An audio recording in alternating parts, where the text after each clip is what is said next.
বরিশালের মুলাদীতে ছাত্রদল ও ছাত্র শিবিরের মধ্যে মারামারির ঘটনা ঘটেছে। দুই পক্ষের দাবি, এতে কমপক্ষে ২৫ জন আহত হয়েছে। গুরুতর আহত ৬ জনকে বরিশাল শের-ই-বাংলা মেডিকেল কলেজ হাসপাতালে ভর্তি করা হয়েছে। আজ বৃহস্পতিবার সকালে জেলার মুলাদী উপজেলার মুলাদী সরকারি কলেজে এ ঘটনা ঘটে। বরিশাল জেলা ছাত্র শিবিরের সভাপতি সাঈদ আহমেদ জানান, আগামী ২৩ তারিখ অনার্স প্রথম বর্ষের শিক্ষার্থীদের নিয়ে একটি ক্যারিয়ার গাইডলাইন অনুষ্ঠান আছে। সেই অনুষ্ঠান সফল করতে জেলা ও উপজেলা ছাত্র শিবিরের দায়িত্বশীলরা মুলাদী কলেজে যায়। তখন ছাত্রদলের উপজেলা ও কলেজ শাখা নেতারা অতর্কিত হামলা চালিয়ে ১৭ থেকে ১৮ জনের মতো শিবিরের নেতাকে আহত করে। এর মধ্যে ৬ জনকে গুরুতর অবস্থায় মুলাদী উপজেলা স্বাস্থ্য কমপ্লেক্সে ভর্তি করা হলে সেখান থেকে বরিশাল শের-ই-বাংলা মেডিকেল কলেজ হাসপাতালে রেফার করা হয়। আমাদের মুলাদী উপজেলায় যে ঘটনাগুলো ঘটেছে, ছাত্রদল এবং দেশীয় অস্ত্র নিয়ে তারা যে আপনার মিছিল থেকে শুরু করে আমাদের ভাইদের উপর হামলা করেছে এবং হামলায় আমাদের ভাইরা যে প্রায় ১৫ জনের মতো আহত হয়েছে এবং গুরুতর আহত, যেখানে যে মুলাদী উপজেলায় আমাদের ভাইদেরকে ভর্তি করা হয়েছিল, ওখান থেকে ডাক্তার রেফার করছে বরিশালে। তো বরিশালে আমরা অক্সিজেন দিয়ে ভাইদেরকে নিয়ে আসছি এবং অবস্থা খুবই সংকটাপন্ন। এবং আমরা একটা জিনিস বিশ্বাস করি যে ছাত্র দল বলি বা ছাত্র শিবির বলি, এটা ছাত্রদের সংগঠন। এখানে কোনো হানাহানি মারামারি এটা যাতে না হয়, কিন্তু ছাত্র দল এটা যেটা করতেছে এটা আসলে খুবই ভয়ঙ্কর একটা অবস্থা। সামনের দিনগুলোতে হয়তো তারা কি পর্যায়ে যাইতে পারে, এটা ছাত্রলীগের কাছ থেকে শিক্ষা নেওয়া দরকার। তবে অভিযোগ অস্বীকার করে মুলাদী উপজেলা ছাত্রদলের আহ্বায়ক মহিউদ্দিন ঢালী বলেন, ডাকসু নির্বাচনের পর থেকে পুরো কলেজ নিয়ন্ত্রণে নেবার চেষ্টা করে ছাত্র শিবিরের নেতারা। এক পর্যায়ে শিবির তারেক রহমানকে নিয়ে কটূক্তি করলে সেটার প্রতিবাদ জানায় ছাত্রদলের কলেজ শাখার সভাপতি। পরে তাকে কলেজ থেকে বের করে দেওয়া হয়। খবর পেয়ে ঘটনাস্থলে গেলে ছাত্র শিবিরের নেতারা আমাদের উপর হামলা করে।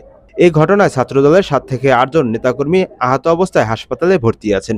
মুলাদী উপজেলায় শিবিরে বর্তমানে যারা নেতৃত্ব দিচ্ছেন তারা আগে ছাত্রলীগ করত। যখন হট্টগোল শুরু হয় আমরা পরিস্থিতি নিয়ন্ত্রণ করার চেষ্টা করি। এই ঘটনায় বিচার দাবি জানান তিনি।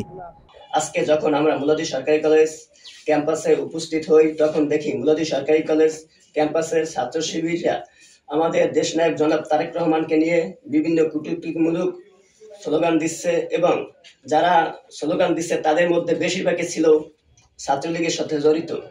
আমরা তাদেরকে যখন এই বিষয় নিয়ে অবগত করি যে ভাই আপনারা এগুলা কি করছেন, তারা তখন আমাদেরকে ক্যাম্পাসে ঢুকতে বাধা দেয়।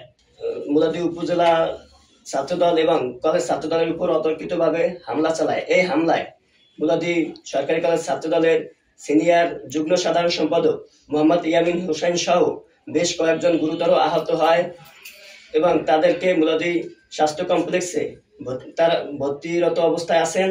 আমরা এই হামলার তীব্র নিন্দা এবং প্রতিবাদ জানাই। এদিকে বরিশাল শের-ই-বাংলা মেডিকেল কলেজে আহত অবস্থায় ৬ জন ভর্তি হয়েছে বলে জানিয়েছেন কর্তব্যরত চিকিৎসক। আমার এখানে মুলাদী স্বাস্থ্য কমপ্লেক্স থেকে রেফার হয়ে ৬ জন রোগী এসেছেন। ৬ জনের মধ্যে আপনার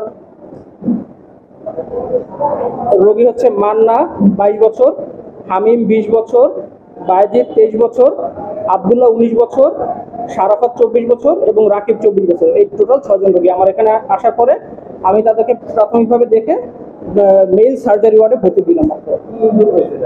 এটা মারামারি। প্রাথমিকভাবে তারা যেটা বললো যে হিস্ট্রি ফিজিক্যাল অ্যাসল্ট, তারা হিস্ট্রি দিয়েছে। মুলাদী থানার ভারপ্রাপ্ত কর্মকর্তা মোহাম্মদ শফিকুল ইসলাম বলেন, ২ জন শিক্ষার্থীর মধ্যে কথা কাটাকাটি ও হাতাহাতির ঘটনা ঘটেছিল। সেটা শিক্ষকরা মীমাংসা করে কলেজের বাইরে পাঠিয়ে দেয় তাদের। এ খবর পেয়ে মুলাদী থানা পুলিশ ঘটনাস্থলে পৌঁছায় এবং পরিস্থিতি পুলিশের নিয়ন্ত্রণে রয়েছে। বড় কোনো অপ্রীতিকর ঘটনা ঘটেনি এখানে। কোনো নোটেবল বা উল্লেখযোগ্য কোনো ঘটনা ঘটেনি। তবে আমরা যাওয়ার আগে ছাত্র শিবিরের একটা দুইটা ছেলে, ছাত্র দলের একটা দুইটা ছেলে হাতাহাতি পাচ্ছে, শিক্ষকরাই ছাড়িয়ে দিছে। আমরা সংবাদ পেয়ে সাথে সাথে খুব দ্রুততার সাথে আমরা সিচুয়েশন ট্যাকেল করছি। না, এরকম কোনো অভিযোগ আমাদের কাছে এখনো আসে নাই।